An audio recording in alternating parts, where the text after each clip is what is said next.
Guys ఇవాళ జరగబోయే CSK versus SRH match కి సిఎస్కే ఒక ప్లేయింగ్ లెవెన్ గురించి ఒకసారి మనం డిస్కస్ చేద్దాం.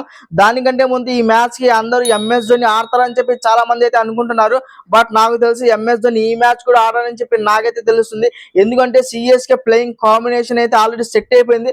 ఇప్పుడు ఎంఎస్ ధోని టీమ్ లోకి వస్తాడంటే నాకు తెలిసి నో అనే చెప్తాను. అండ్ సెకండ్ వన్ వచ్చేసి అఖిల్ హుసేన్ కూడా ఇవాళ ప్లేయింగ్ లెవెన్ లోకి డైరెక్ట్ గా వచ్చేస్తాడని చెప్పి చాలా మంది అయితే అనుకుంటున్నారు.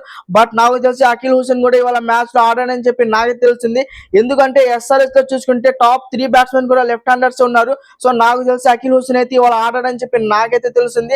నాకు తెలిసి అఖిల్ హుసేన్ ప్లేస్ లో మ్యాట్ షాట్ ని ఆడిపిస్తే బాగుంటుందని చెప్పి నాకైతే తెలుస్తుంది. పవర్ ప్లే లో కూడా బౌలింగ్ వేయగలడు అండ్ మిడిల్ ఆర్డర్స్ లో కూడా బాగా ఆడగలడు అని చెప్పి నాకైతే తెలుస్తుంది. సో సిఎస్కే ప్లేయింగ్ లెవెన్ లో ఈ చేంజెస్ మాత్రమే జరుగుతాయని చెప్పి నాకైతే తెలుస్తుంది.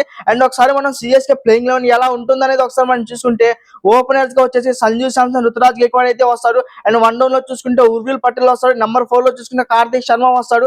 అండ్ నెంబర్ 5 లో చూసుకుంటే ప్రతిసారి డెవలప్ రెవిస్ అయితే పంపిస్తున్నారు.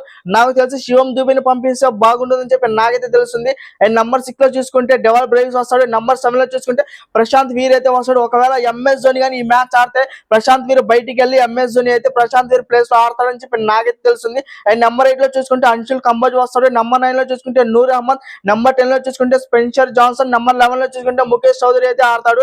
అండ్ ఇంపాక్ట్ ప్లేయర్ గా చూసుకుంటే శివం దూబే అయితే వస్తాడని చెప్పి నాకైతే తెలుస్తుంది. అండ్ సిఎస్కే ప్లేయింగ్ లెవెన్ అయితే ఇలా ఉండబోతుంది.